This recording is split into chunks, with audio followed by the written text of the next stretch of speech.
Oh, and we are live once again on this beautiful Wednesday.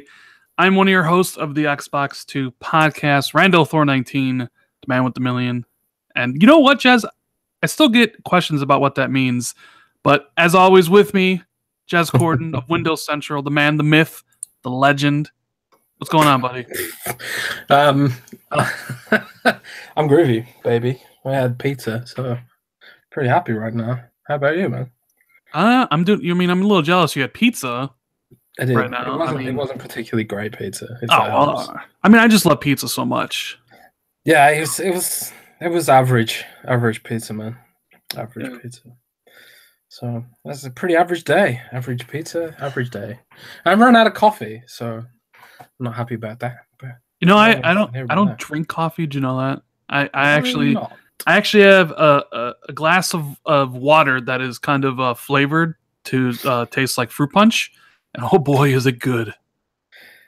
You don't drink alcohol either, do you? Nope, I don't drink alcohol either. Last time I actually drank alcohol was at E3 2 years ago. I actually did have a couple drinks, but that was about it. No, I don't drink. Sorry. No alcohol, no coffee. No. I like pizza. I love pizza. And games. I love games. I love games more than pizza. Sometimes I'll eat pizza while playing a game. It's like the best of both worlds. That's the best. That's the best. Pizza and game. On an evening, you just got your pizza. You get control in the other hand. Grease all over the controller, but it's all good, man. It's all good. It's all good. Well, that's why I have 10 different controllers. You know? Yeah, good point. You that's why you need more controllers. Is because of the grease, the pizza grease, the Cheetos, the dust from the Cheetos. You know, I don't like Cheetos, dude. I never liked Cheetos. I'm more of a Doritos dude. You know what I mean? Oh, okay. Well, they have dust too. Yeah, they do. They do. I mean, do you remember the whole Lady Doritos thing that kind of blew up a little bit ago? Got that? Yeah, I remember that. The Lady Doritos. Yeah, I remember that. Hey, what is going on, everybody in chat? Hope everybody's having a fantastic day. We have a lot of topics to cover. As usual, we'll be talking about what we played recently. Jez actually has 2 polls running on Twitter that are causing quite a stir. So I thought it would be best, you know what? We have a podcast. Why don't we talk about those things? So we will be talking about the state of Xbox exclusives and are you satisfied or dissatisfied? We'll talk about that. We're going to talk about when the right time is to release a next-gen Xbox, as a whole bunch of information is kind of starting to come out about a potential PS5. We're going to talk about Shadow of War, removing microtransactions. You know, Jez, you had good things to say about Shadow of War when the game came out, but then one of the negatives was the loot box stuff, right? Well, I don't know. We'll talk about it. We'll talk about that. I gave it 7 out of 10 when I reviewed it. Yeah, I'm just curious to see what you maybe would have given it if it didn't have that. That's a topic. We're also going to be talking about, as Jez said in the DM, Spider-Bro. Spider-Man got its release date, and once again, people are losing their minds for whatever reason. Far Cry 5, a whole bunch of other different things. But let's get started as we always do. And that's with the games played, because it wouldn't be a gaming podcast without talking about the things you actually play. And, because some people don't play games, and they like to get on podcasts and talk about it, but they don't play shit. But we play shit. So... Yes, we do. Sometimes. Most of the time. Unless Jez is too busy writing about playing games. Yeah. Or busy writing about PC accessories, which is what I've been doing today. Yeah. Yeah. So what do you... Something else. World of Warcraft, maybe some PUBG, potentially Sea of Thieves because of your streams with Roby. Am I right on the nose here? Maybe? No. No? Completely wrong. I haven't played World of Warcraft for a couple of months, about. And I haven't been streaming with Roby because Roby's been on vacation with his family. Because it's Easter. It was Easter, Rand. Easter? You know, that's... Oh, that is true. It was Easter. And shout out to Infinity Hand for the super chat. Hey, Rand, hoping Xbox One brings Insomniac back for Sunset Overdrive 2. And I hope that as well. So does Jez, and we'll talk about that in the Xbox exclusives thing. So thanks for the super chat. Continue, Jez. Sorry, got to shout out the people. Yeah. Oh yeah, that's important. Basically, Rand, I haven't been playing Sea of Thieves because I have no friends I have no one to play it with. Mm. And I don't want to play that. I don't want to play that game You recently solo. wrote an article about that too on Windows Central, right? I did. I wrote an article saying that they need to build on the momentum they've got and announce a roadmap sooner rather than later, because it might be too late by then. Speaking of too late, we're going to talk about Shadow of War removing loot boxes in a bit. 6 months after the fact. But no, Rand, I have been playing mostly Monster Hunter this week still. I can't put that game down. It's just kind of amazing. That's about it, frankly. Just Monster Hunter World. You're still on the Monster Hunter train. And Far Cry 5 here and there too. Mm. Oh, actually, no, I'll tell you one interesting game I did play. Sega Vintage Collection. Oh, is that the one that's coming to Xbox and PlayStation and stuff? Or is that a... No, it's all... Well, this particular collection is already available on Xbox One and on Game Pass. And it's got a bunch of Master System games in it, like Alex Kidd in Miracle World, which is the first game I ever played. So I had to pick it up and have a look. And man, it's really hard. Yeah, some of those early games are pretty tough, you know. The controls are terrible.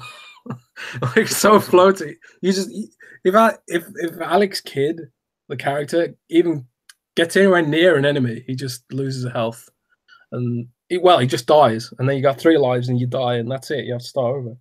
Mm. It's hardcore, man. It's the Dark Souls of platformers.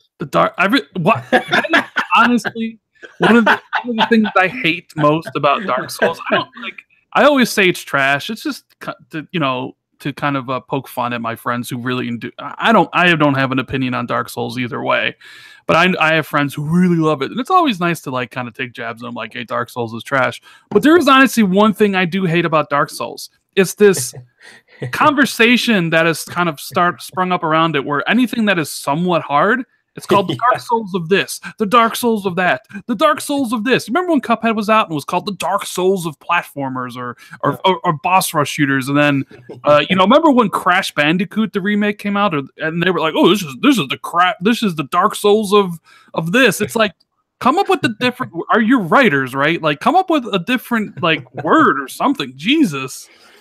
Writers do that because it's easy for a reader to understand. Then you have to remember the kind of people that read game sites sometimes. The ones who have Doritos and have yeah. It is ridiculous though. I mean, Rand, I think the Xbox 2 podcast is the Dark Souls of podcasts. We are. What does that even mean? What does that even mean? We are the Dark Souls of podcasts. We're the Dark Souls of podcasts because we're niche. We have weird graphics and we die a lot. I don't know. Okay. Maybe people in chat can explain why we're the Dark Souls of podcasts. I'll allow it. I don't know, but yeah, Monster Hunter World, Far Cry 5. That's it, man. And Alex Kidd Miracle World. Ooh. Because it's exclusive to Xbox One. Oh. Anyway, so what have I been playing? Far Cry 5. I finally finished that up. Got 1,000 out of 1,000. What a caught about 80 fish to finish that off. Enjoyed every single second I spent in fishing. County. I actually enjoyed the fishing as well. Became a little bit easy once you actually unlock the 3rd fishing rod for doing the side missions and getting the Admiral, but I enjoyed the 30 some odd hours I played of it, maybe minus the Far Cry 5 arcade stuff, because most of the maps made by the community are pretty bad, but I enjoyed the single player. I am looking forward to going back to it when it adds the 3 DLCs, the Mars DLC, the Zombie DLC, and the Vietnam DLC. I can't wait to go back. And it's actually gotten me really excited to play Far Cry 3 Classic Edition when that releases in May. So that's one game I've been playing. I also finished and put up a review for God of War 3. Since Kratos is coming in 16 days. And I enjoyed a lot about the game. It was really epic in scale. Some of the boss fights are really good. The gameplay was fantastic. The combo-based gameplay that, you you use for the different weapons. It was gory, which you would love. I mean, geez, the way you kill some of these enemies in this game, Jez, you would be proud. Yeah, I played the original Gears of War games. Man. God of War. God of War. Gears of War. Wait, that's a completely wrong franchise. God of War. Well, so many games of war, man. But yeah, I'm very sleepy, Rand. By the way, I'm very tired. You sleepy, Jez. I'm sleepy, but yeah, I played the original God of War games, man. I am a fan of that franchise. There's literally a boss where you rip his head off and then use his head as a flashlight the rest of the game. I mean, yeah, I remember that. And there's even a sex mini game too. Oh, so it's got everything. Only thing That's naughty. The only thing that the stuff that was disappointing was the story itself. I thought it kind of was lacking, and Kratos, the character, he's very one note in this game, and it kind of, I don't know, I didn't really care for what they were going for with him. Like, I get he's on a quest for vengeance, but this is one of the reasons why I'm looking forward to the new game, because it looks like his character is a little more nuanced. And but yeah, so I enjoyed my time spent with God of War 3. I've also got, you're gonna scold me, but PUBG, the addiction is returned again. By the way, I was using the wrong microphone. Do I sound okay now? Yeah, you sound better. Yeah. Yeah. Sorry about that. I was using the built-in Surface microphone. So you went back to PUBG after saying that you quit it for good. Twice. It's an addiction, man. What else can I say? Oh, wow. I think it's peer pressure, bro. Like, I'll be sitting there trying to like play my stuff, and then all of a sudden I get invites from like Magic or Sam or Maka or Gopher, and they're all just like, come play PUBG. And then you play PUBG and you're like, all right, I only play a couple games, and then you win and you feel all good, and it's like, okay, just another game, and then just another game, and before you know it, the whole night's over and all you played was PUBG. And it makes me, like I get depressed about it, Man, I heard PUBG was the Dark Souls of Battle Royale games. You heard right. It is the Dark Souls of those type of games. I also played the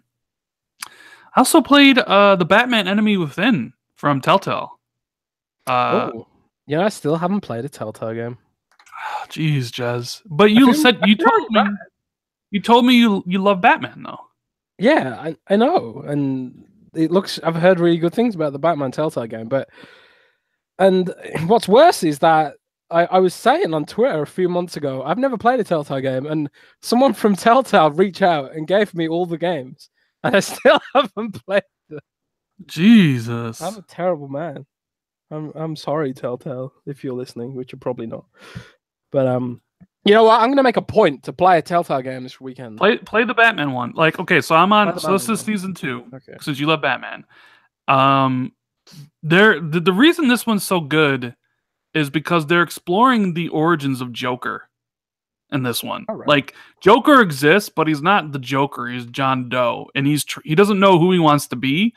So you can actually kind of like mold how like the Joker becomes who he is or doesn't become who he was. Like, it is a very, very cool and fresh take on the Batman mythos.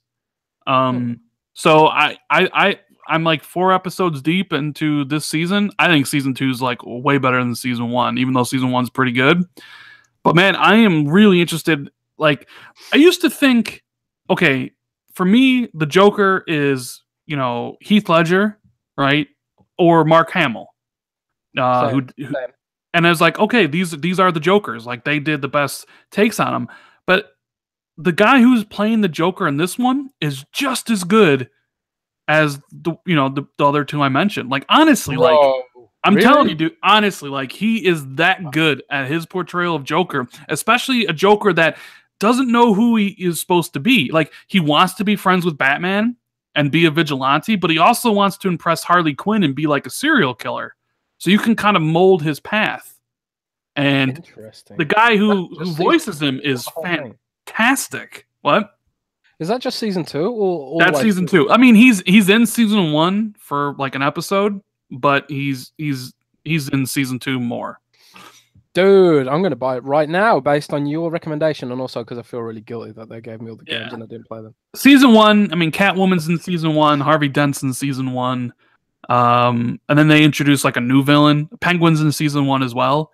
But Season 2 has Joker, Harley Quinn, Mr. Freeze, Bane, Amanda Waller. It's a much better production. Like, it runs better. It's an entirely better experience. But yeah, I start with Season 1 and then go right to Season 2. It's a really good continuation of it.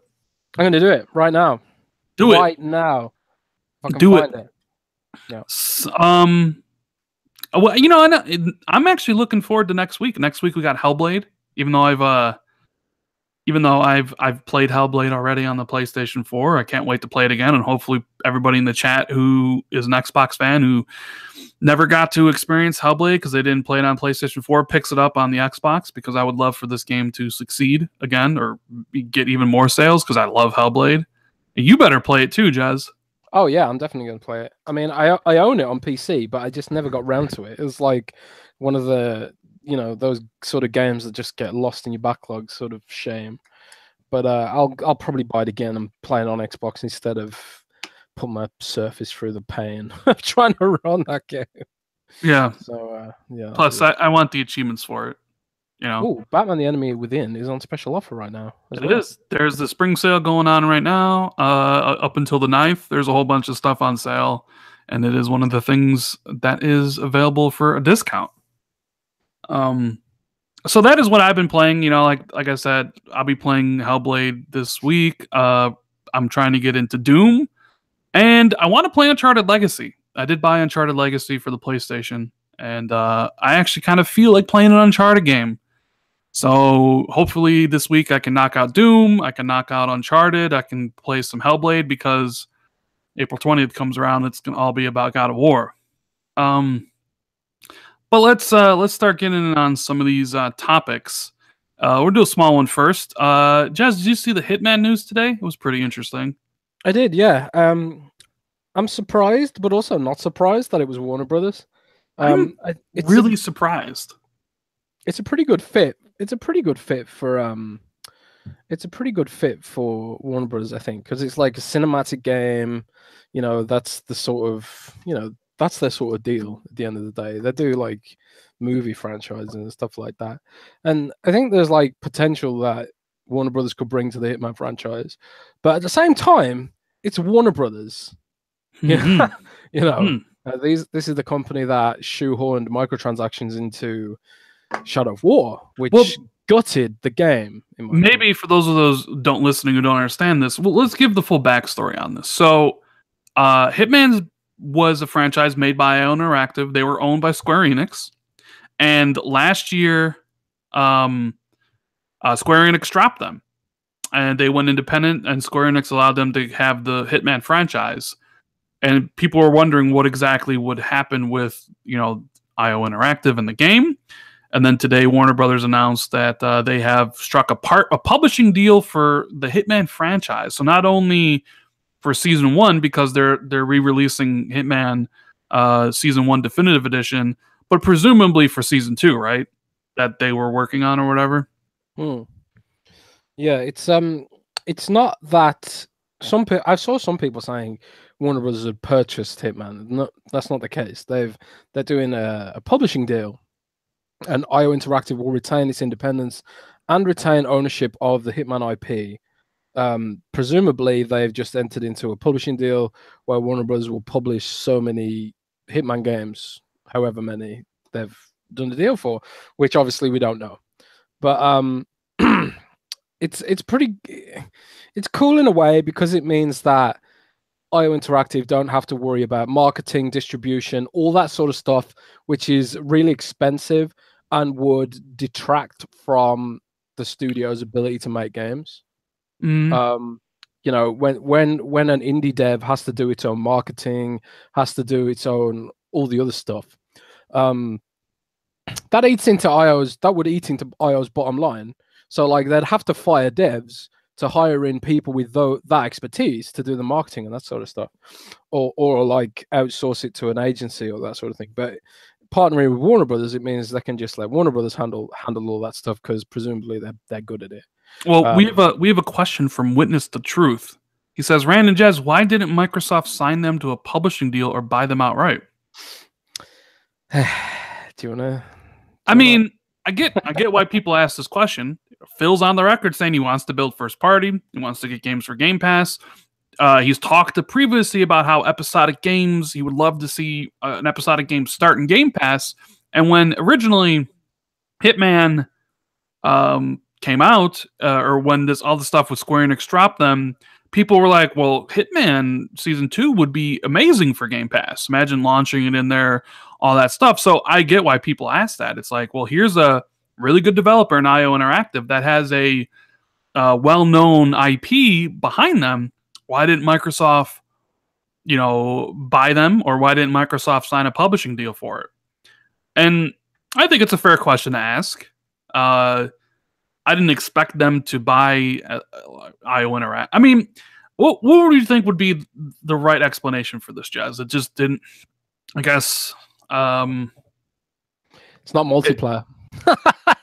Yeah, I mean, there you go. Jez says it's not multiplayer, and a lot of the games Microsoft do put out has a lot of multiplayer elements to it. Maybe, I mean, that could very, very well be it, I honestly don't know. I mean, on the one hand, you've got Phil saying that, like you say, he wants to build up first party and all this sort of stuff. But you've got to look at the other games that Microsoft have under Phil Spencer, the kind of games that Microsoft have been exploring and looking at. You've got Crackdown 3, which is multiplayer. You've got State of Decay 2, which is multiplayer. You've got Sea of Thieves, which is multiplayer. And then you're going to have Gears of War, you're going to have Halo, Forza, all of those are multiplayer games. I think Microsoft is they're shying away from single player games because they're just a little bit more risky, and I don't think it fits with their MO anymore to have a multiplayer franchise. As great as Hitman is, and the Hitman reboot was tremendous from IO Interactive. I think when Microsoft makes bets on single player games, they're either going to be like really low key, like Recore, or just low risk, sort of AA games, or indie games even. I can't see Microsoft doing big budget 3D cinematic single player games anymore, personally. I think if that's what you want, if you want big cinematic single player games like Forza, Horizon Zero Dawn and God of War, you need to be on PlayStation, because those games are not coming to Xbox ever, probably. Yeah, we'll go more in depth on that with the State of the Exclusive segment. But yeah, I mean, Hitman would have been a great fit. Maybe they look at it like it's not that big of a franchise, similar to like, hey, why didn't Microsoft buy Deep Silver's stuff that THQ Nordic just did? Because they would have had Metro and Saints Row and all that stuff, and good questions to ask. Outsiders too. Yeah, I mean, they say that's the thing. Like, they say all these things, but it's like, yo, like, you need to sow some sort of activity for it. I don't know. But yeah, it's pretty interesting that Warner Brothers picked it up. So I'm looking forward to Season 2. But I want to talk about the Shadow of War thing, because this is interesting. So the other day, Warner Brothers and Monolith announced in a community post that they are removing all the microtransactions in Shadow of War. And the way they said it was interesting. So they said that in order to fully restore the core promise of the Nemesis system, we'll be permanently removing gold war chests in the market from Shadow of War. And they go on to say the core premise of the Nemesis system is the ability to build relationships with your personal orcs or personal allies and enemies in a dynamic open world. While purchasing orcs in the market is more immediate and provides additional player options, we have come to realize that providing this choice risks undermining the heart of our game, which is the Nemesis system. It allows you to miss out on awesome player stories you would have otherwise created, and it compromises those same stories even if you didn't buy anything. So, man, I Like, this is very cynical to me, and I just want to shout out Daniel J for the super chat. You guys sound depressed. Are you okay? I'm not depressed. That's Jez. Jez is depressed. I'm good. I'm really good. Like, I have all 3 systems. I'm happy. But back to the Shadow of War thing. This strikes me as very, very, and I'm a very cynical person. So, like, I look at it like, this strikes me as, hey, the game is sold all it's going to sell. We know there's people out there who want to play this game but won't because of the microtransactions. Because nobody's really playing the game anymore because it's a single player game. We're not selling anymore. We're not selling microtransactions like we thought we would. So we can remove the microtransactions, get a PR win by saying, hey, we realize this was screwed up, and get the people who normally wouldn't have bought the game because of the microtransactions we're in to actually buy the game and offset the cost of losing the microtransactions. I'm very cynical on that because that's what that reads like. Because they were like, we've come to realize, like, this was the feedback people were giving them before it even launched. Yeah. Like, it's going to hurt your game. And these are the reasons why. And they're like, oh, no. Not our game. Player options. It's there in their explanation. It gives players options. It's that ridiculous excuse, that disingenuous excuse. You know, it's like, why not just let people pay $30 to skip straight to the ending? That's a player option, you know, and you can bet that there are people out there who probably would press that button, give them $30 and just skip to the end. You know, that's a player option. It's just disingenuous. You know, I don't believe for a second that that post that Monolith or Warner Brothers community manager or whoever it was, I don't believe that post for a second. I think they're just shutting down the marketing servers, and I've written an article about this for Windows Central tomorrow. But I think they're just shutting down the marketplace servers because nobody's playing the game anymore, and the cost of maintaining the servers aren't worth what they're getting back. And I think they are, you know, evil, to put it bluntly. And maybe that's too strong a word, but it's just a lie. I don't believe it at all, and I refuse to hand them a PR win over this. And it's just a case of trying to squeeze what little they can out of it. They know that Shadow of War was part of that whole backlash, but it was Star Wars Battlefront that caught the brunt of it because Star Wars Battlefront is just a bigger game. It's got the Star Wars brand on it. Star Wars Battlefront was the one that went mainstream with the backlash. But people were already talking about it when Shadow of War's microtransactions was announced, and all the ridiculous excuses Monolith gave us, like it's about player options, blah, blah, blah. And then when I was doing my review, I got to that final chapter, and it was just like this huge grind fest to get to the true ending. And you can't, even if it's not true, even if, Rand, it's not the case that it was designed to encourage microtransactions, the fact that the microtransactions was there made me think it was. Mm-hmm. And I couldn't play through that whole grind fest without thinking, they have designed this game to punish me for not giving them more money. And you know they did, because they say they are going back and reworking the Shadow War, the end game, to include more cinematic end pieces and to structure it better. Exactly. So it's ridiculous for them to do this 6 months after launch. Well, okay, so they just announced it now, but it's not coming out until July, so technically 10 months. Okay, well, there you go. It should have happened months ago. Yeah, it never should have launched with the game. So, like, they got all the sales out of it. The game sold pretty well from what I've been told. They got all the microtransactions out of it. Nobody's buying the game anymore. Nobody's buying DLC anymore. So it's like, you know what? We can get other people who weren't going to buy the game at all, and we'll get a good PR win because we're good guys, because everybody hates loot boxes now. But it's like, I see what you're doing there, Warner Brothers. But Ran, that's the thing, though. That's why this is actually scummier than what Battlefront 2 did, because at least EA had the balls to remove the microtransactions completely when the backlash happened. Warner Brothers left them in, hoping people would forget about it while everyone focused on Battlefront 2. And now everyone's forgotten about Shadow of War. They're removing them. Mm-hmm. So, like, they've made their money on the microtransactions. They front-loaded the game with microtransactions. Now they're stripping them out to try and do a soft relaunch of it for another audience. and they think they're going to get away with it. I don't think so, because if we accept this, other games will try and do it.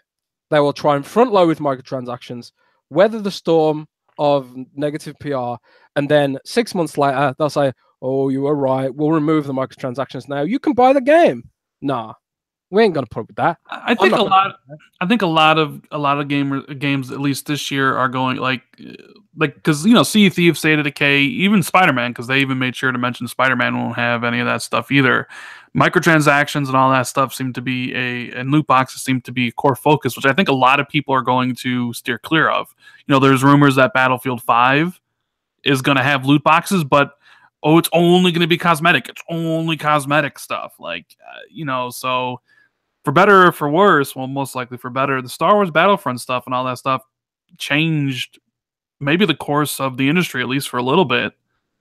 Because I would imagine things would be a little bit different if the Star Wars stuff didn't blow up.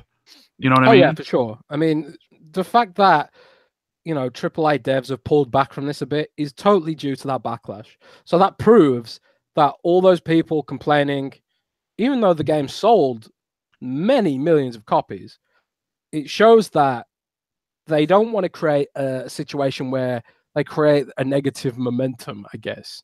So for whatever reason, it seems to have turned the industry off them, which is a good thing, because gameplay circumventing microtransactions they're just awful. They just dilute the impact that a game has.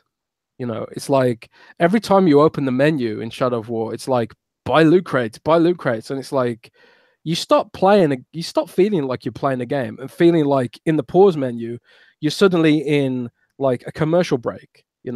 I personally play games to unwind, to chill. I don't want to be marketed to inside the game. That's why I don't mind if Ubisoft has microtransactions for weapon skins, and I don't mind if Monster Hunter wants to sell emotes, for a fixed fee. I don't mind that.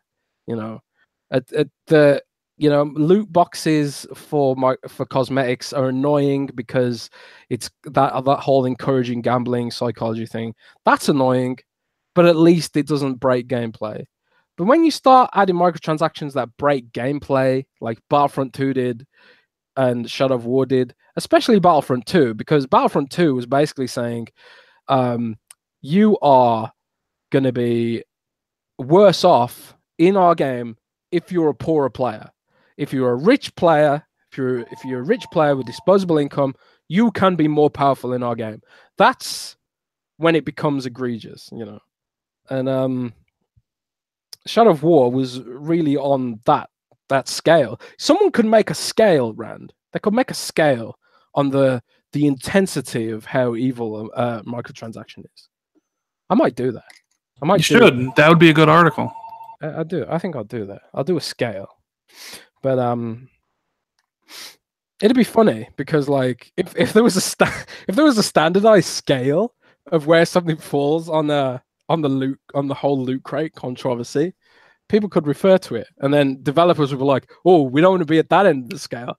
But Battlefront 2 is right at that end of the scale. Yeah. And then you got Shadow of War maybe a little bit less because it wasn't a competitive multiplayer game. So, but yeah, it's still scummy, man. It still annoys me to this day because I was really hyped for that game. I know. I mean, I really liked the Shadow of Mordor, so I was hyped for Shadow War. Yeah. But man, I am sneezing. I had to mute my mic. Honestly, I might actually go. I own the game. I'll probably go back and play it when they rework the whole end game stuff, just so it's not like that big of a grind. So it might be the time to play it. But yeah, this kind of came out of nowhere. It was like, oh, we're removing this stuff because of feedback we got. It's like people told you this stuff before the game even came out. Why 10 months later? I don't know. It's such a scummy. It's such like Warner Brothers. It's such a Warner Brothers thing to do. These are people that tried to sell you easy fatalities in Mortal Kombat 10. When the fatalities are already super easy, all their games are just stacked with microtransactions and stuff in their games. So but in a bit of good news, well, I guess depending on if you like Far Cry 5 or not, Because if you don't like Far Cry 5, well, you're probably not going to like the fact that it's the best-selling Far Cry ever. Ubisoft announced today that Far Cry 5 more than doubled the first week sell-through of Far Cry 4, making 5 the fastest-selling title in the franchise's history. And digital distribution accounted for more than 50% of those titles, or of those sales. And Far Cry 5 now represents the second biggest launch ever for a Ubisoft game, following only Tom Clancy's The Division. That's really impressive, because Far Cry isn't even multiplayer. So it's, well, it is, but it's not the focus of the game for it to be multiplayer. Like with The Division, you'd have like groups of friends buying The Division. But in Far Cry, at most, you'd probably have like maybe 2 people buying it for the 2-player co-op, which, to be honest, wasn't really front and center in the marketing. This was pretty much billed as a single-player game. I didn't even know that Far Cry Arcade thing existed until I booted the game up. So I think that's really impressive, Far Cry 5. Yeah, it shows that the formula is it's just fun. Sandbox mayhem. It's just chill formula, you know. It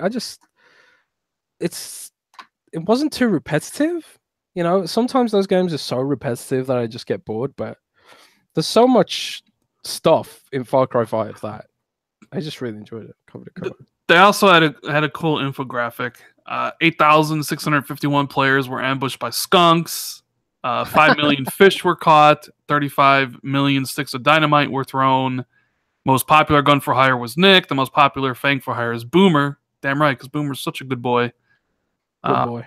175 million civilians were saved. So I like it when companies do that. But yeah, I mean, like, Ubisoft is killing it right now. Wait. How many fish were caught? It says in the infographic 5.1 million. Right, I'm just going to tell that to Rare. 5.1 million fish caught in Far Cry 5. Just saying. It's Ubisoft is killing the game right now. They might be the most successful third-party like developer publisher out there. Every single thing they seem to launch lately has just huge success. Like Far Cry 5, best-selling Far Cry 5 ever. Ubisoft said it's on track to, or at least they were projecting, over 10 million sales over Far Cry 3. Rainbow Six Siege is killing it. Crushing it. Like For Honor, for a new IP, did extremely well, and there's 1 million players playing it every month. Ghost Recon was like the best-selling game of like the first half of last year, and that just got announced like a season 2. Like everything they seem to do just kind of turns to gold. They must have found the winning formula. And you're right, like Far Cry 5 is a game that maybe you would think wouldn't do so well because there is no. Well, no, you say it doesn't have multiplayer, but it does actually feature fully fledged co-op though. Well, what I meant was they didn't front load the marketing with multiplayer. It was billed as a campaign, focused experience. It's not like in Ghost Recon where they were like, this is all about 4-player co-op, and in The Division it's like, yeah, this is basically like an MMO, but not. It's like a connected game and stuff like that. I didn't know Far Cry 5 had 2-player co-op until I booted the game. I didn't know it had the arcade stuff until I booted the game. So like for that game to sell as well as it did on the basis of it being a campaign focused experience, I think that's great. Usually only Assassin's Creed kind of does that for. And Assassin's Creed, remember, Unity brought the series down. Syndicate didn't do very well because of Unity. They took a year off. They kind of reinvented Assassin's Creed, and it sold extremely well. So much so that they're not even going to bother releasing a new Assassin's Creed this year. They're skipping this year and going to release one next year. So it's great. I got nothing bad to say about Ubisoft lately. I mean, they've even sort of pulled back on the whole loot crates thing. They experimented with that for a while, and people were complaining about the loot crates in For Honor and stuff like that. But Far Cry 5 just had sort of these weapon skins you could buy pretty much outright. There's no loot crates in Far Cry 5. And I think they've hit on a good sweet spot between being like total assholes with microtransactions and just being like, skimming off the top, for people who will spend extra money, who've got disposable income and just can't resist clicking a buy button. They're getting that extra cash in there, and I think they're doing really well. Yeah. I'm really impressed with them. And I mean, I know some people won't like the news because some people don't like the direction Far Cry took after 2. Like, I know my buddy Magic loves Far Cry 2, but hates 3 and 4 and wants it to return to like... Well, no, not that weird. A lot of people really love Far Cry 2. I like Far Cry 2, but it was like so empty.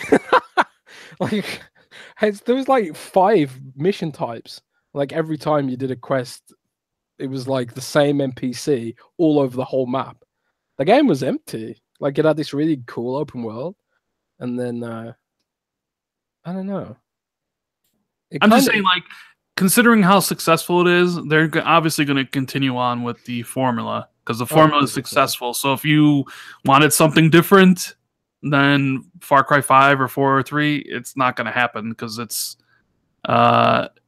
it's definitely going to continue down that path. But congrats to Ubisoft. I love Far Cry 5, so I love it when a game I really enjoy gets really Gopher says, quick, what is Far Cry about in 10 seconds? You don't know, do you? I didn't play Far Cry 2. Yeah, all I know about Far Cry 2 was there was a jackal and your weapons broke, and that was about it, because I didn't play Far Cry 2. Far Cry 2 was about malaria.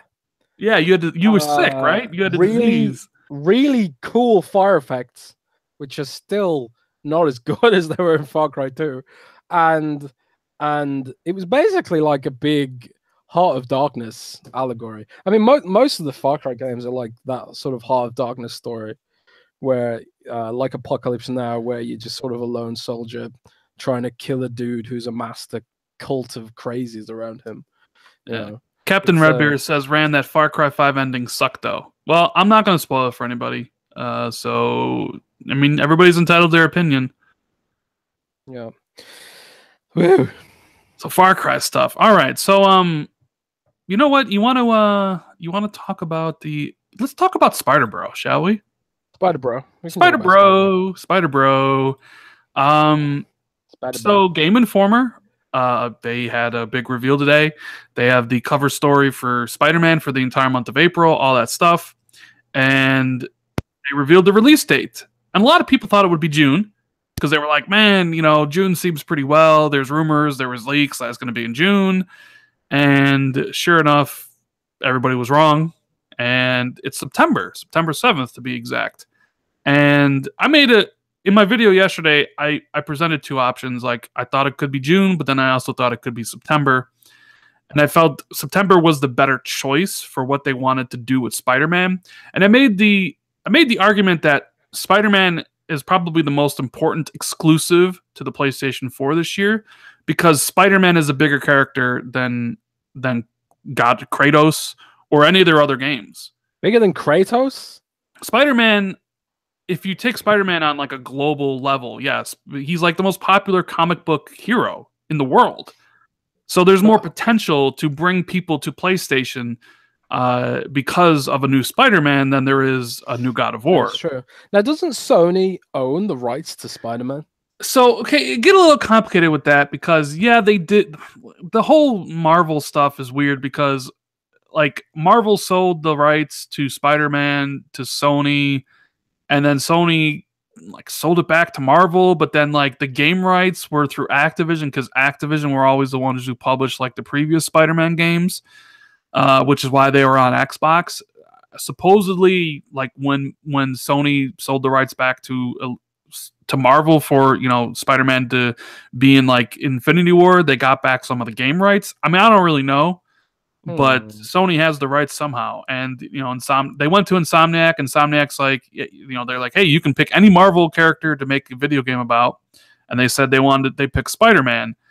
But man, like I go on Twitter and people are freaking out because the game looks great and it's another PlayStation exclusive, and I see people asking Insomniac, when's the game coming to Xbox, And of course, they replied with never because it's a permanent PlayStation exclusive. But what do you think about the release date, Jez? Sony typically doesn't really go far into the holidays, but I feel because it's Spider-Man, because he has such a global, like worldwide appeal, that if you take that game at the beginning of September, kind of in the Destiny slot, because there is no Destiny this year, right? You have that game, and then you combine it with the marketing rights they'll have for Call of Duty Black Ops 4 and for Red Dead in October. Is this going to be a barrage of PlayStation ads, starting with an exclusive game and then 2 exclusive marketing deals? Or what do you think? Yeah, I think it's totally, you hit the nail on the head. Spider-Man is a big, huge character, identifiable by everyone, every age group, every demographic knows Spider-Man. You got much older gamers who have a nostalgia factor for Spider-Man. You've got younger gamers who are familiar with Spider-Man cartoons and stuff like that. I think Spider-Man, just as a brand, really works in that time slot. And clearly they're confident in the quality of the game. And like you say, it looks really good. So why wouldn't they put it in the premiere, Q3, Q4 slots? It makes sense to me. Yeah, I mean, I guess some people wanted to see them release an exclusive every single month. Like Shadow of the Colossus in February, and then MLB in March, and God of War and Yakuza in April, and then Detroit in May, Ni no Kuni 2, which I think was in March as well. Like, just ended off with Spider-Man in June, but I kind of felt September was just look, they have data that shows people don't buy video games. People don't buy much of anything between June, July, and August. Like, those months are dead for reasons, backed up by empirical data and observations over the course of time. So it's like, I know people are like, well, why don't more companies release games during the holiday or during the summer months? And the reason is because nobody really buys anything during those months, and game development schedules aren't geared to finish those games around that time. They're geared to finishing in the holiday months or early in the year, right? So like it made sense for June, but then it also, I thought, made bigger sense for September. And Jeremy the Downer with the super chat, and he goes, I knew he was going to do this. I knew he was. What's your take on Xbox first-party games compared to Sony or other third-party games like Far Cry, Monster Hunter, etc.? Does Xbox compete? Do you want to just bring this into your poll question, because this is kind of what it deals with, right? Yeah, sure. I mean, we can move on to that now if you like. I mean, just on a final thing about Spider-Man, I can't wait to play it. Jez doesn't want to play it, or Jez isn't interested in playing it because it has no chainsaws. Yeah, I mean, I don't like open world superhero games that much. I thought Arkham Knight was bland. I don't know. I'm not a big Marvel guy. Not a big Spider. What? Yeah. Arkham Knight? Get out of here. Apart from the plot, the main plot, which was really good, Mark Hamill and the Joker and all that stuff, that was great. But the gameplay was terrible. Sorry, it was bad. The tank sucked. And all the open world missions were boring. Sorry, man. Sorry. I don't like doing 50,000 Riddler puzzles. I don't like chasing Firefly the same way 10 times. I don't like. But isn't that what you do in Monster Hunter? Don't you go kill the same monsters a bunch of times? Yeah, but the combat's far better in Monster Hunter too. Isn't that what you do in Sea of Thieves? Don't you do the same missions all the time? Well, I ain't playing Sea of Thieves that much. Oh. I didn't like Arkham Knight, man. I'm sure Spider-Man will be a much better game than Arkham Knight. Well, it's Insomniac. I'm a big fan of Insomniac. I've always liked their work. So I'm going to get it. It's my most anticipated of the year. I can't wait to play it. It's going to be curious to see what they do after this game. If it's a success, like I think they think it is going to be, and Sony's it is, you'd imagine Spider-Man 2 is on the way, right? Like a sequel to the game.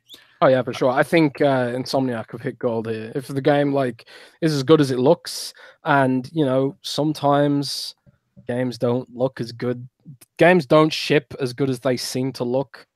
But I think Insomniac are pretty solid on this. So, which means Sunset Overdrive 2 ever?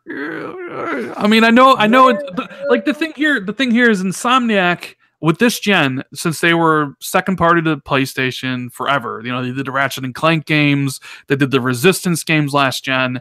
They wanted to break out and make their own IPs because they don't own any of them, right? So they wanted to do a Bungie, and their first one was like Fuse, which was an okay game, but didn't do very well with EA. They signed a deal with Microsoft. I heard it was like a 2-game deal or something for Sunset Overdrive, and the game came out. It did well critically, obviously didn't do very well commercially, and here we are 4 years later, and they're doing Spider-Man, which seems to be a success in a way that Sunset Overdrive isn't. So, like, what's the future of Sunset Overdrive? Are they just going to wait until their deal with Microsoft expires and then eventually do it with somebody else? Or is Microsoft actually going to come back and be like, you know what? We have this Game Pass thing. Why don't we do a Sunset Overdrive 2 for Game Pass? And what do you think is that? I mean, you know what I mean? Well, I've heard, take this with a pinch of salt, man. I'll take everything with the pinch of salt. What'd you hear, Jess? I heard Sunset Overdrive as a franchise isn't dead. Ooh, that's some news that isn't dead. Okay. Any other franchise that isn't dead either, or is it just Sunset? Let's stick with Sunset for now. Okay, it's just Sunset. Rise is dead, by the way. Oh, so the people wanting a Rise 2 can pretty much, the Rise is dead. Crytek wants nothing to do with Rise is dead. Sunset Overdrive is less dead than Rise. So I've heard. Now, I would love Sunset Overdrive 2, right? I would love it. I really enjoyed Sunset Overdrive, kind of wacky, crazy game. It was the first like AAA game that I reviewed, actually. Sunset Overdrive. I thought the game had, huge potential that was kind of unrealized. Do you remember in the marketing running up to Sunset Overdrive, they said it was going to be like this living, breathing world where they would just like add new things to it? Kind of like, actually, this is literally what they say about Sea of Thieves now, that they'll just ship updates into the game dynamically. They said they'd do that for Sunset Overdrive via the cloud, That never actually happened, did it, Rand? For what game?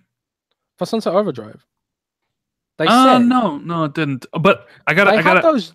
Oh, sorry. I just want to shout out Captain Redbeard for the super chat. He said he loved every minute of Far Cry 5, but he prefers the bad ending to the proper ending.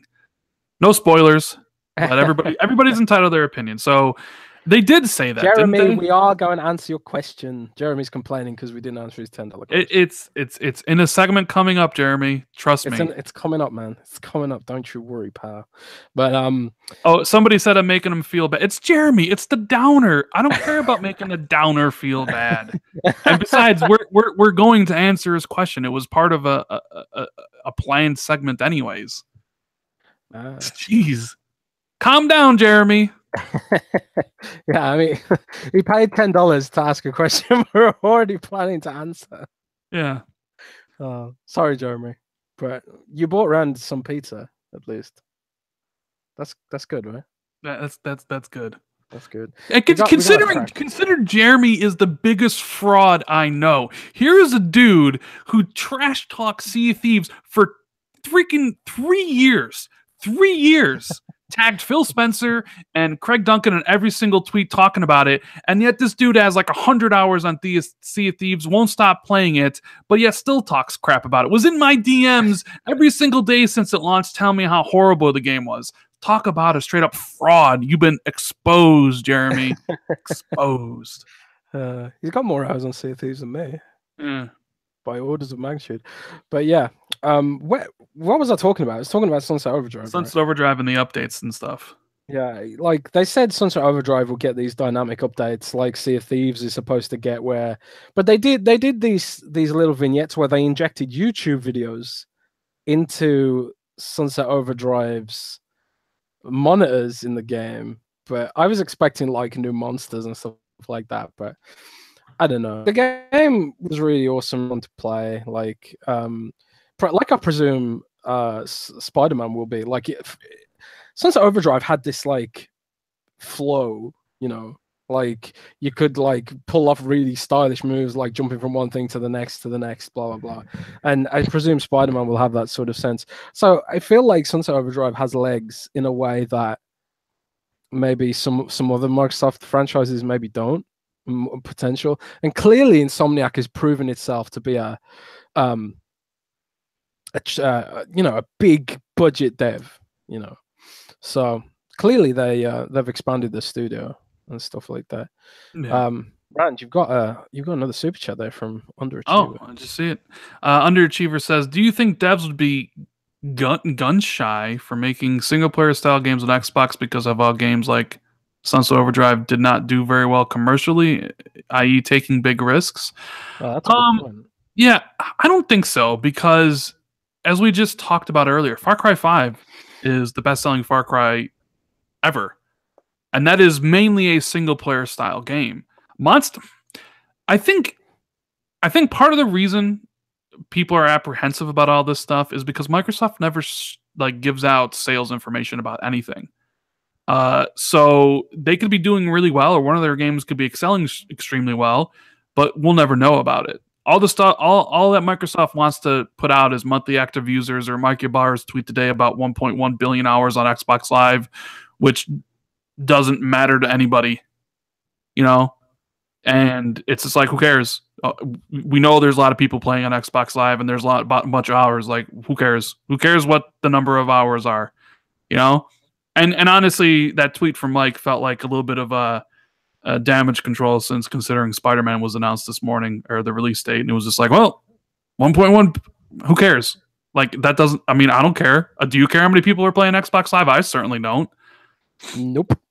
So I think games sell well on Xbox. In fact, I've been told that Xbox users themselves buy more games than their PlayStation counterparts. As an individual, Xbox gamers buy more games than PlayStation gamers. But Sony sells more games because of the fact that there are just more PlayStation gamers in general. So I think all types of games sell well on Xbox. Whether it's strictly single player or strictly co-op or multiplayer. The thing is, I don't think... Well, we're gonna answer this in the whole a state of exclusives. I don't really think a lot of people enjoy Microsoft's exclusive, which is why that's part of the reason why those games didn't do well.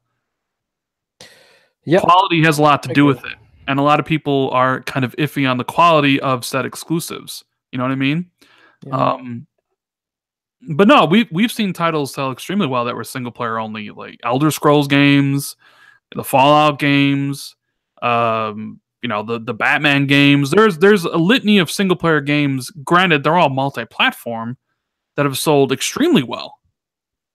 It's usually the Microsoft only ones that don't, and it's because you can only sell those games on one platform. Like the Batman games and the Far Cry games, they're on multiple platforms because they need to be, because that's how they would have to make their money. But yeah, good question. Do you have anything to add to that one? Jeremy? No, I think pretty much. Jeremy. I know. I got Jeremy on the brain because he's called. He's my bad. That is a definite. I feel horrible for calling you Jeremy. I apologize. I do think there's something to be said about Xbox having less attractivity to devs because they're the smaller platform, and I think for example, the reason we haven't seen some games like Nier Automata on Xbox isn't because they have an exclusivity deal with PlayStation. It's because there's a perception from that developer that the game won't sell that well on Xbox for whatever reason. And I think that's probably a fair assumption to have, in some cases. But,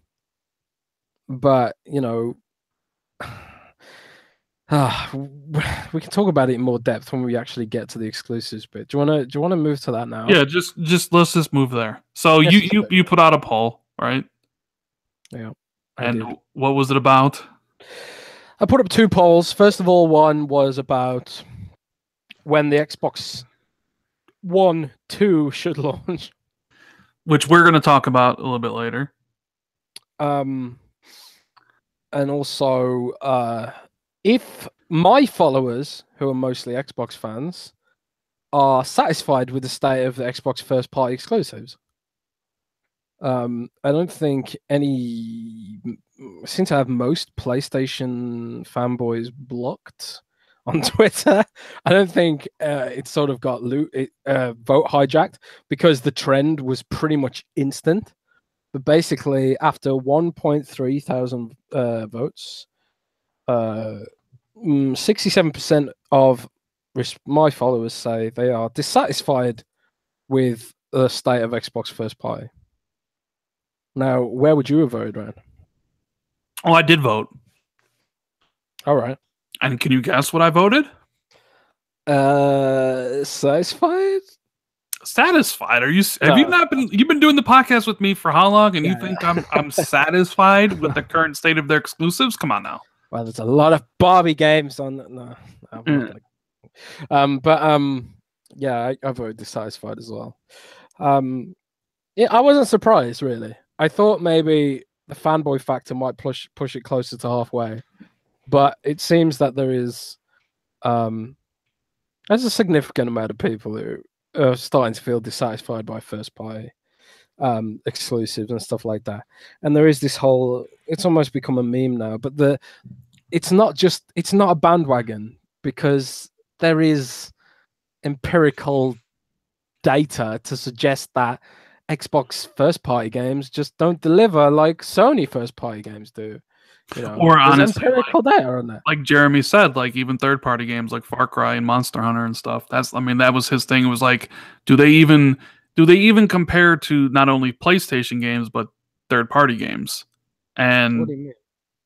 Well, it's like, yeah, I mean you can compare the exclusives from Xbox to PlayStation, right? And whether you like them or not was whatever. And most people would say they don't really compare, but then you compare like Sony's own games would probably compare very highly against even third-party games like Far Cry, Monster Hunter, games like that. I mean, people would choose God of War and Spider-Man over some of their third-party counterparts. Oh but yeah, definitely. But it's like, look at Far Cry 5. It's a AAA game in a gigantic open world that looks amazing. It has all this story content and all this stuff in the game, and then you look at something like like stated like Sea of Thieves or Crackdown, and it's like, man, almost think that Microsoft themselves can't even compete with their third-party partners. Yeah, I agree with that. So I mean, that was Jeremy's question. No, here's the thing.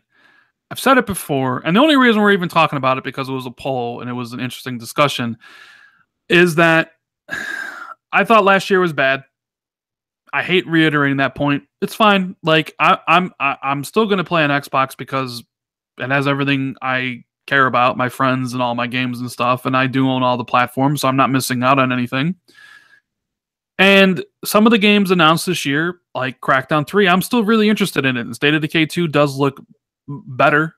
Like it actually looks like it's going to be a lot of fun, but I compare State of Decay 2 to Far Cry 5 or State of Decay 2 to Spider-Man, and I'm just like, there is a vast gulf of difference here between them. And look, I'm not going to rag on anybody for what they like or what they don't like. You like those games, more power to you.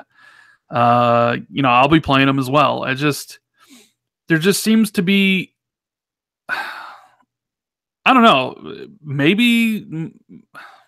See, I don't want to say anything that will get me in trouble. I gotta choose my words wisely. Take your time. I gotta choose my words because I've gotten in trouble for saying my opinion on stuff, man. And from the Xbox Truth Police. Well, him, who cares? He's not. I'm just saying, like, I think Sony's games are just better because I think Sony's developers are more talented. I don't know if that's. That might be part of it, but I also think they're just spending more money. It's very possible. And look, and this is coming from somebody who loves like Halo 5, and I think 343 is doing an amazing job with the franchise. I love the multiplayer in it. I just feel they kind of lack on the single player storytelling aspect, and maybe that's just a core issue at Microsoft is even though they can do multiplayer extremely well, they lack some of the storytelling stuff. You know, Yeah, I don't know. It's. I mean, we're not talking about second party studios here, quote unquote second party, because like, you know, for example, State of Decay 2, right? It's hand animated. There's no motion capture animations in that, which is why the animations look janky compared to Spider-Man, which is fully motion captured, presumably. So it's kind of like when you've got less of a budget, you do things, you cut corners, and one of those corner cut, maybe you don't have a motion capture studio, you know, maybe you don't have photorealistic graphics, you go for stylized graphics like Sea of Thieves, you know, and Rare certainly doesn't have a motion capture studio because I've been there. So the corners get cut when there's less money, and you get this overall impression that this game is budget because it lacks those frills. I don't necessarily think or believe that the devs at Rare are less talented than the devs God of War. It's probably just more a case of corner cutting, you know. Do I think the devs at Rare could make something as photorealistic as, you know, what we're getting in God of War? I don't know. But it's a fact of the matter that Microsoft clearly isn't spending anywhere near as much money on first-party games as Sony. And Infinity Ann says with the super chat, if you were scared to say that, don't let me catch you in Roblox PUBG, my dude. I'm not scared to say anything. I just wanted to, you know, choose my words carefully.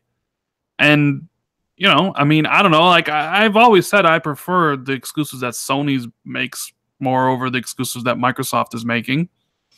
That's just how it is. But I still enjoy Xbox. I still play it 99.9% of the time I game.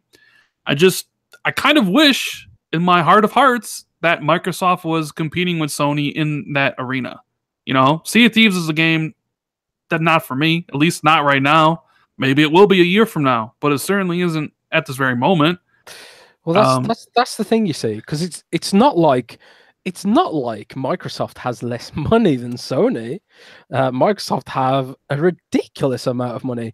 Just today, Microsoft announced a $5 billion investment in IoT, you know, and they're investing in new cloud servers in Europe and the Middle East and South Africa and stuff like that, which, you know, costs millions and billions of dollars. So it's not like they don't have money. It's just that Microsoft or Xbox seems to see its priorities elsewhere. I know they're spending a crap ton of money on Mixer, you know, and like a lot of people are probably going to facepalm right now. But yeah, Microsoft is so deep, all in on Mixer. They want to compete with Twitch, you know. Yeah, they're definitely... There are like 25 open positions for Mixer. They are hiring really hard for Mixer right now. You know? They're not just hiring for Mixer. They are trying to poach staff from competing video services for Mixer. They are very, very committed to Mixer, not just as a streaming service, but also to provide the groundwork to create a full-blown, you know, video game streaming system where you can stream games to other devices and stuff like that. And not only that, but Microsoft is very committed to investing in Game Pass, signing those deals which get big games onto Game Pass because they want to make it the Netflix of gaming. They want to put that stuff on every platform that it can go to. And presumably, Rand, if Game Pass hits, you know, Nintendo systems, you know, maybe even they'll get that an Android and stuff like that, they'll have to sign special deals with games that are exclusive to those platforms, which costs money, you know, and upfront costs and stuff like that. But the whole streaming thing, it's huge, you know, and people say things like, yeah, Spotify's never made any money, but it debuted on the stock exchange for like over $20 billion. Yeah. You know? So clearly, like, even though the profits might not be there for Spotify today, people smarter than me certainly believe that there will be profits there someday. And clearly Microsoft also believe that streaming is the future, whether it's streaming Mixer, whether it's streaming your own games to different devices, that sort of stuff. That's where Microsoft's spending its money. It's not spending its money on photorealistic exclusives. It's doing the bare minimum, the lowest possible amount of investment, just sort of ticking over first party, focusing on, you know, multiplayer experiences, which are free, you know, except for the cloud infrastructure they've already got. You know, if multiplayer is driving your game and multiplayer experiences are driving your game, that's gameplay you don't have to develop. You know, it's the players creating that gameplay. You just have to provide the infrastructure, which, as we know, thanks to Microsoft Azure, the infrastructure is already there. Yeah. So whether this is a good strategy or not is completely debatable. Obviously, existing Xbox fans are very unhappy with the state of Xbox first party. I am fairly unhappy as well. You know, I would love to see a Rise 2. We're never going to get one. You know, I'd love to see all of these. I'd love to see more mature games hit Xbox One that are bigger budget, but I just don't feel like it's going to happen. I'm not a big Halo fan. You know, I'm not a Forza guy. I hate racing games. The only really big fan that I really like out of Microsoft is Gears of War, and I even think the Gears of War formula is getting stale. You know, it's like I don't want to play corridor shooters anymore. You know, they were cool in the 360 era, but not so much. You can play the Gears spinoff when it comes out this year or next year, or whenever it comes out. That's gonna. Thanks, man.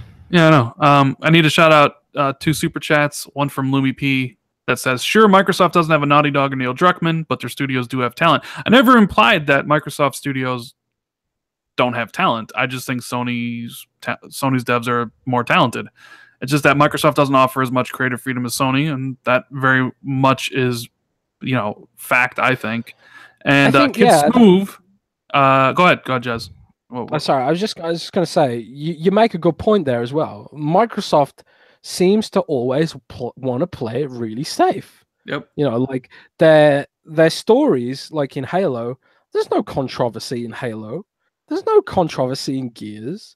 They don't do anything risky or controversial because Microsoft is so desperate to have this squeaky clean image. They never do anything risky. So that's kind of boring as well. You know, it's like when I play a Gears of War game, I play it for the chainsaws. I don't expect to get shocked or surprised and stuff like that. Although having said that, Quantum Break did have a few cool scenes in it. I love Quantum Break. Yeah, Quantum Break did have a few awesome, pretty edgy scenes in it, but we're never going to get another Quantum Break, probably. You know. And shout out to Kid Smooth. He says, Microsoft doesn't care much about the core video games, but only about the services of video games. And you know what? Like, their recent announcements have very much all been about the services of the video games rather than about the core of video games. I kind of agree with that. Although I know people will say wait to E3 and it'll be about video games and not about the services surrounding them. But Microsoft does care about the services, you know, the digital gifting, the Game Pass, you know, them acquiring PlayFab, them building a gaming cloud division for streaming and stuff. They're very much about that these days. Microsoft as a company is very much about that. Yeah. It's like, why wouldn't you though? They've had massive success with Office 365. They've had massive success with Azure. You know, whole companies running their programs and services on Microsoft's platform. They've had huge success with cloud services. So why wouldn't they be focusing on that sort of stuff? They want, when Microsoft builds exclusives now, they're going to be games that are tailored towards keeping people subscribed to Game Pass. And I wouldn't be surprised, right, if the timing of Rare's next big of the timing of Sea of Thieves' new roadmap or new content or new features and stuff like that, I would not be surprised if the information or even the content falls just before Game Pass monthly subscription ticks over. It's got to be part of their strategy to keep people subscribed to Game Pass, to keep these games updated, which is, in a way, you could think that, well, that's a good thing because it means these games will be updated forever. But in another way, it might be a bad thing because it means that games are going to launch basically as early access, and then we'll have to wait for them to improve while staying subscribed to Game Pass. I think, I think that's Sea of Thieves and what it launched like. I have a feeling State of Decay 2 is going to be a much more complete experience. Oh, I agree, but they've already pretty much said that they've got post-launch plans for State of Decay. Oh yeah, I mean the idea is, the idea of Game Pass is to provide content in a timely manner, good content, to keep people subscribed for the entire year, basically. So it's like Sea of Thieves May or March, State of Decay May. You would assume, you need a game for the summer months, so you would assume Crackdown would launch July or August. Then you'd have the big hitters at the end of the year, the Gears spinoff, maybe the Halo spinoff. Maybe we know Forza Horizon 4, because now like release dates don't matter to Microsoft, at least like they used to. Now it's about spreading them out through the entire year so they can drag out your subscription. So and they know that, and that's why they don't care if people use their trial to play the 14-day free trial for Sea of Thieves and cancel, because they're just going to use that same trial, which they won't have a trial for because it's expired. You only use it once for State of Decay 2 and all the other games. But I mean, hey, if you like Microsoft's current exclusives, more power to you. I'm not going to say anything bad. If you love Sea of Thieves, like, that's great. I'm happy for you. Like, look, some people get upset when, two guys like me and Jez get on here and talk about stuff. And I say I like things one way, Jez says he likes things his way or whatever. And they assume people, like, we're talking for them. Like, people will be like, well, I like Sea of Thieves. Well, I know you do. I mean, there are plenty of people playing it. I'm like, I'm only have ever spoken for myself. Jez speaks for himself. I speak for me. I don't claim to speak for anybody else. I don't claim to speak for a larger Xbox community. My words only reflect one person, and that is Randall Thor. That's it. Yeah. And, I'm not saying Microsoft exclusives are bad. I really like them. I really loved Gears 4. I thought it was a beautiful game and really fun. And I had a huge amount of fun with Horde mode, and I really, really loved Sunset Overdrive, and I love Quantum Break. And, even though I don't like racing games, I see objectively how great Forza Horizon 3 was, and stuff like that. So it's not like Microsoft are making bad games. They're just not making games that are as good as Sony is, in my opinion. Well, I don't think they're even as good as their previous exclusives at the beginning of the year. Like, the stuff now, I would take Rise over it. I would take Quantum Break over it. I would take Sunset Overdrive. It's not that they're not as good as Sony's. That's a different discussion. I just don't think they're as good as their previous exclusives this gen. Well, that's the thing, though, Rand. Those games didn't sell. I know they didn't. I know they didn't sell. Well, so I mean, maybe, like, who knows? No, it did. It did. Like, I mean, I'm just saying, like, for me personally, and like I said, to me, I felt Microsoft's exclusives were much better in the beginning of the gen, and they're just not as good now. And Sony just Sony's like, they're firing all cylinders, so it's kind of like you have Sea of Thieves, but then there's God of War, and it's like. Well, imagine this, right? Imagine Quantum Break launched episodically into Game Pass with a new episode every month or every 2 months or something. And cool. Actually went all the way through from the very start of the game all the way through to finding out all the unresolved plot points. I won't spoil the ending. But man, Rand, it really annoys me how there are so many unanswered questions in Quantum Break that are probably never going to get answered now because Remedy isn't going to work on the game anymore because Quantum Break nearly bankrupted their studio. So, but Quantum Break could have worked in the Game Pass model, creating value for Game Pass more than it could have as a retail release. So, I don't know, man. Yeah, and this kind of will go into the next discussion. Well, Kid Smooth has a question for you in Super Chat. He says, Jazz, do you have the sales of Sea of Thieves? Will it debut on MPD? Well, I presume MPD will have the physical sales of Sea of Thieves. Like they always they'll have the physical and digital. Okay, well, MPD will have that information, but Microsoft themselves said it had 2 million players. See, that's the thing. When I said like Sea of Thieves are sold well, it's like it doesn't matter if it's sold at retail that well. And the thing is, it probably did sell well at retail because it was like, was it #1 in the UK charts or #2 or something? It was #1 in the UK, #1 in Australia. Yep.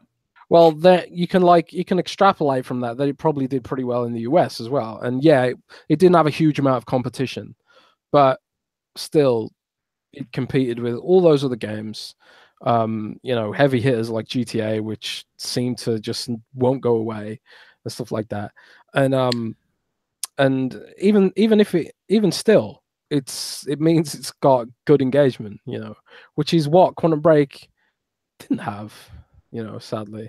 Yeah. And that's the long and short of it. Microsoft have identified that their strength is service-driven games, and they are getting constant reaffirmation of that assumption in games like Sea of Thieves. So that is the core to the argument. You see, you have to do what you're good at, right?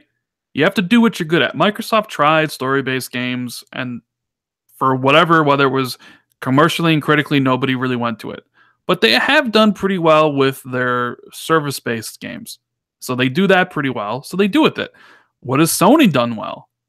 Clearly, they do strong single-player story games. What do all their games have? All the games announced like right now, going to the future, they're all strong story-based content. You do what you're strong with. You do what most benefits you the most, right? For Sony, it's those type of games, and for Microsoft, it's the other type of games. They're just playing to their strengths, and that's exactly what they're doing. So some people will be like, "Well, I like the way Sony's doing it." Like, so be it. And some people I like the way Xbox is doing it, and so be it. But man, someone's calling again. Anyways, let's move on because I know Jez is tired, but I wanted to talk about this because you had the other poll question about when should the next gen Xbox launch, and you had a bunch of different choices, right? One was this year, right? So 2019 was the first one. So 2019, and then 2020, 2021, and whenever the PlayStation 5 launches. Yeah. Now, I think the most popular choice was 2020. And then it was. Yeah. So what does that mean? What does that mean, Ryan? Well, I just want to say, we have 430 people watching. Thank you so much. And we only have 124 likes. That's a big disparity. It doesn't cost you anything to hit that like button or dislike button, I guess. So, yeah, hit that like button. Show that you're liking the show, blah, blah, blah. But I voted in your poll as well. I voted whenever the PS5 comes out. Because I think it's imperative Microsoft either comes out first or comes out the same time. I think coming out later is very, very wrong. And I could be wrong myself on this. Like, the 360 gained a lot of strengths and a lot of sales and stuff because it did launch a year ahead of the PlayStation and had games that were better. Like, PlayStation was struggling to find its feet while the 360 already had its footing. With this gen, they both launched at the same time. One was $100 more expensive and weaker. The other was like advertised as strictly as a gaming machine, right? So if you start next gen and PlayStation comes out first and Xbox waiting a year, it's like, man, you're letting Sony have the market to itself. Like, the ones who dominated essentially the last or the first 2 gens, and then maybe didn't do so well with the PS3, but dominated this gen. So 3 of the 4 gens, you're letting the market leader once again get out ahead of you and basically convert the entire PlayStation audience into PlayStation 5 gamers. And I'm not sure, considering all these like systems are going to be super powerful. Like, okay, so if the PlayStation 5 comes out, 2019, and the Xbox comes out a year later, yeah, the Xbox will be more powerful, but will it even matter? I feel like to compete, you would have to leash launch at the same time. But who knows? I mean, maybe Microsoft has different plans. I mean, I've heard recently, wink, wink, from people that there's a very strong possibility the PlayStation's coming next year. Very strong. In fact, dev kits are in the hands of third-party developers right now. So does that point to a launch next year? Does that point to a launch in 2020? I don't know. But there are no rumors about a next-gen Xbox dev kits being in the hands of anybody yet. But there are for PlayStation. So yeah, I mean, I would prefer them launching at the same time. But maybe they can't because of the X. The X was 2017, so they have to wait 3 years. The pricing is what it is on the X. Like, I don't know. I don't know what the right time is. I mean, I guess only Microsoft can determine when the best moment is to launch the next gen Xbox. And I just don't. I think you have to launch the same year the PlayStation does. Yes, I would agree. I don't think the situation for Microsoft's first party woes is going to change between now and the launch of the PlayStation 5. If the PlayStation 5 launches with a clear market, while Xbox is sort of struggling in the mainstream gamer consciousness, I think it could be catastrophic. I think if they try to come out a year later, I think it'd be catastrophic, man. I think they have to release at the same time for definite. I think even if they sacrifice power in the process, they have to launch at the same time. They absolutely have to. And if Microsoft's plan is to have this service, it still needs to have Xbox as its anchor, to sort of grow out from Xbox. They can't just say, yeah, we'll launch a new Xbox a year later, but by the way, here's AAA games on your Android phone. I think that would be catastrophic. I think they need Game Pass as a streaming service needs to exist alongside native hardware for at least a few years, I would say, personally. And I'm saying that from a position of assumption. I don't have the information that Phil Spencer has, and he's a far smarter guy than me. I'm just a dude with a podcast. I don't know anything about the console business. But if it was me and you're asking me, my gut would be, don't let Sony have the market for a year, because people aren't going to wait. Everything is getting faster and faster and faster. People want more and more faster now. iPhones release every year. People buy them.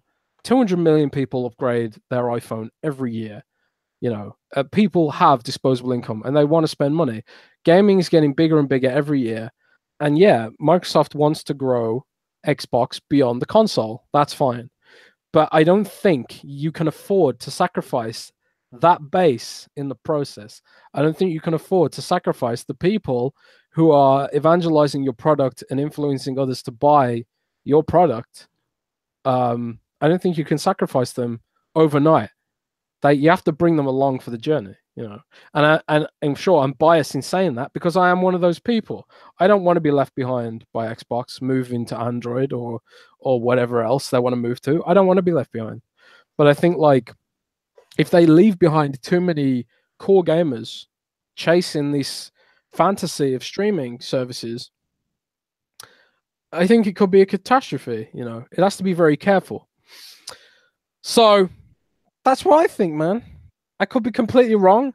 And, people have been saying Microsoft is going to die for years and years and years, but their share price is massive. Microsoft as a company is experiencing huge growth, and Moody's, I think it was Moody's or some analyst firm said it'll be Microsoft to $1 trillion first before Apple because of the cloud services. So clearly Microsoft knows what it's doing. I just hope that traditional gaming isn't sacrificed in their pursuit of something bigger. But if that happens, then that happens. We can move to PC or we can move to PlayStation, and we become the PlayStation 6 podcast round. PlayStation, yeah, we're in the PlayStation 6. Yeah. Well, we'll be the PlayStation 2. I don't know. But yeah, it's this change is coming. Change is coming to the industry. Especially Xbox, more so than Sony, I would say, because Microsoft has grandiose ideas about what the future of Xbox looks like. Windows as a business and as a division has been split up and segmented off into different parts. So now Windows is supposed to help support other businesses at Microsoft. So like Xbox gaming is a pillar at Microsoft. Gaming is at its highest point in Microsoft as a company than it's ever been before. And Phil Spencer has more authority in gaming at Microsoft than anybody else in Microsoft history. So whatever happens in the next few years, it's totally to do with Microsoft's plan to grow Xbox. They're definitely not going to kill Xbox. Not a chance. Gaming is the cornerstone of their consumer offering. People only buy Windows for business and for gaming. They don't really buy it for any other reason now. So if Microsoft still wants to have consumers, and despite the rhetoric, they still do want to have consumers, that's why Phil Spencer has been elevated. That's why Phil Spencer has been elevated to that level. He's on the senior leadership team, answering directly to the CEO. No Xbox leader has been in that position before. They've always been below Windows. But now Xbox is actually above Windows. Who would have thought that would ever happen? Yeah. So change is coming. Well, we already seen a little bit of the vision of the future. It's a streaming service essentially. But they already said they want to reach gamers. They want to reach 2 billion gamers, and you're not going to reach 2 billion gamers with just an Xbox console. You need to go mobile. Yeah, I mean, so there's a streaming service coming. What we talked about months and months ago before anybody else did. You're going to be able to play your Xbox games on your PC or your TV, or who knows, maybe one day the Nintendo Switch. Like I mean, yeah, like when we'll have to wait and see what the future of like Xbox games, because I mean, you can argue that Sea of Thieves and State of Decay and all these games were greenlit a long time ago. Like, so it's like, is this really Phil's vision? Like, because like Sea of Thieves presumably was greenlit back in 2014. And State of Decay 2 is just a sequel to a very popular one. Crackdown was also a game that was greenlit back then too. So it'll be interesting to see to get more of like what Phil sees as not only the future of Xbox consoles, but how you're going to play the games, where you're going to play the games, and what games they're going to make so you can play them wherever you want. Yeah. Which is why a lot of people feel like this E3 is the most important ever for Xbox. It is. Because this E3 is huge for Xbox. Because quite frankly, all the games you've been talking about are finally out. The only one that isn't is Crackdown, and who knows when that's coming out. And it's like, I mean, I know last year you were very proud about having 40 games on your stage with 20 of them, like, exclusive or timed exclusive stuff, and that's cool. But, at the end of the day, people want to know what you're doing. They want to know what your studios are making. They want to know what exclusive deals you have. Because quite frankly, you can play Far Cry 5 anywhere. You can play Red Dead Redemption 2 anywhere. You can play Call of Duty anywhere. And people know this. And what separates Xbox from PlayStation and from Nintendo is the exclusive games you make for it, the exclusive services you have for it, and the fact that people want to know what the future holds for Xbox is why this one is the most important. Like, there's no calling back and saying, here's Sea of Thieves. Like, they better not mention Sea of Thieves once at this E3. They better not mention State of Decay. I know they will, because they're gonna be like, oh, Sea of Thieves, and here's the first expansion. They shouldn't even bother, because if they're bothering showing something from Sea of Thieves again, and they're wasting precious time at E3 to show a game that's out already, then something potentially is wrong there. They don't have a ton to show. Yeah, we know Fable's being made. Like, we know this, but that game is years away. 2020, 2021. The Perfect Dark game, all the different rumors around. Sounds like that game's real, but all that stuff is later on. People want to know what's 2019. And I had already tell you some of it. A Halo game, a Halo 6 game. They mentioned 2 different Halo games, 2 Halo games, 2 Gears games, 3 Forza games. 3? Supposedly, yeah. Well, I mean... Forza Horizon 4, Forza Motorsport 8, and Forza Kart. That's 3, is it not? Oh, I thought you meant just to be announced at E3. I mean, no, they wouldn't announce the Forza Cup, but I'm just saying, like, I know there's 2 Halo games in production. I know there's 2 Gears games in production. I'm not too sure on the Forza one, but like, it is what it is. I mean, it sounds completely well. Ori, which is next year. Phantom Dust. I want that game.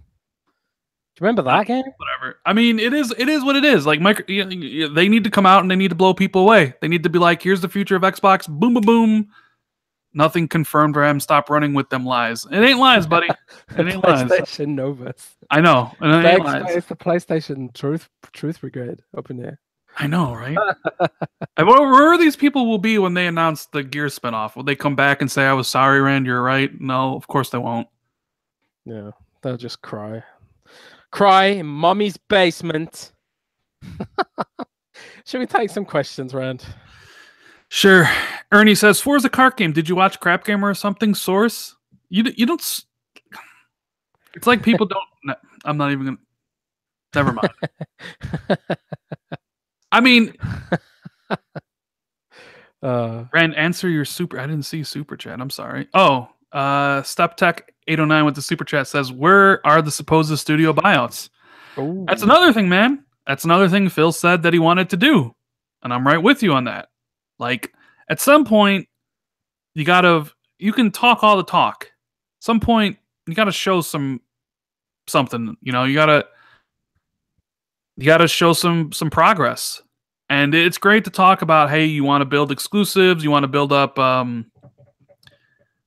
you want to build up first party and all that stuff, but you've been saying that for 4 years, and I understand things happened 4 years ago that put a damper on that, but like you said, you want to build first party, and yet none of us have seen any first party stuff being built, so I don't know. All right, give us some more questions, guys, and then we're gonna sleep. Yeah, what kind of reaction is Forza Kart legit?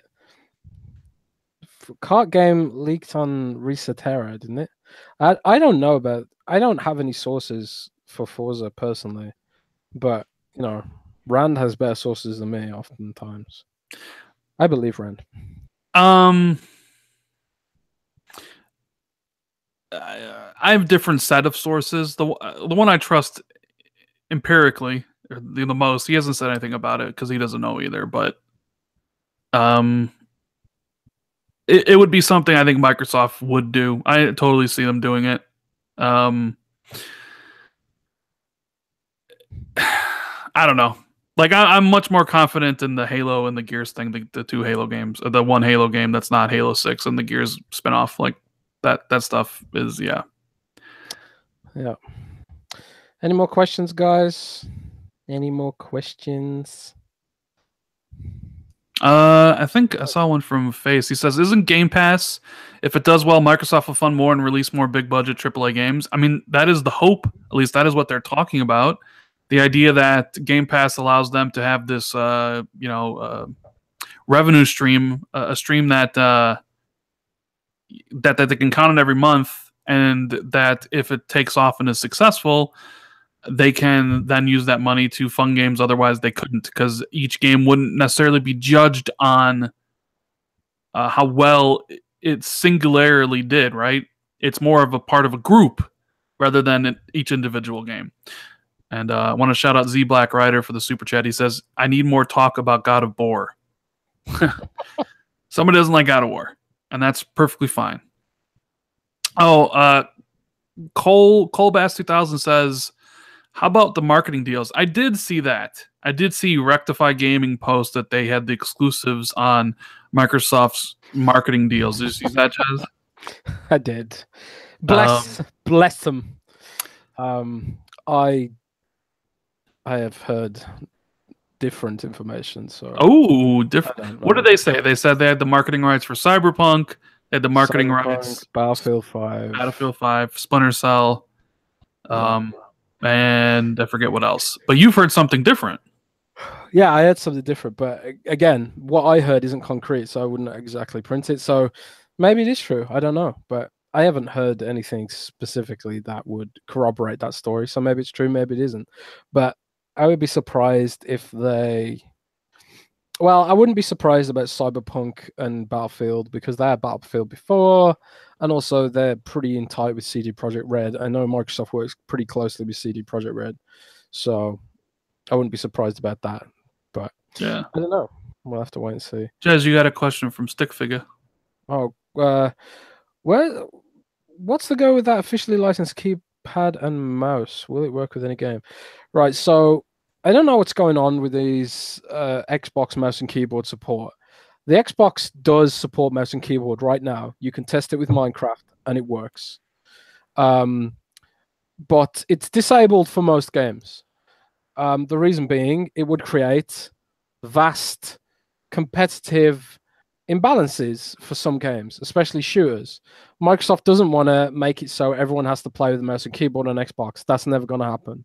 So I don't know what's holding this up. I think it's just like Microsoft want to work out the best policies for this, make sure they don't screw with devs. Like maybe some devs want to just enable all keyboard and mouse, and maybe Microsoft doesn't want to do that because they don't want to affect gamers who are used to just having controller. One of the cool things about console is that it's a fair level playing field, and if you add mouse and keyboard into the mix, you kind of screw with that. So I don't know what the deal is there. I will ask them at E3, most likely. Goldleaf says Age of Empires 4 on Xbox One. I don't think so. I mean, maybe if they get mouse and keyboard support in, then yeah. But it's not going to be a controller game. I know the devs working on Age of Empires 4, and they're not a fan of the controller, the keyboard and mouse controls for Halo Wars. They think it simplifies real-time strategy too much. So it's going to be a mouse and keyboard only game. So, yep. Well, I think that's it because I have to get ready for my test. What do you want to do? I was going to say, should we do Steep Tech's? Let's do one studio from Steep Tech's question. Okay. What studios could you envision being bought around Jez when you need something? Because they did say they wanted to buy studios. So one studio round quickly. Easy, Playground, because they've worked with Playground. Okay, Playground Games. Honestly, I'd like to see them buy Undead Labs and build that studio out. Yeah, I mean, it's a studio they work with, so it makes sense.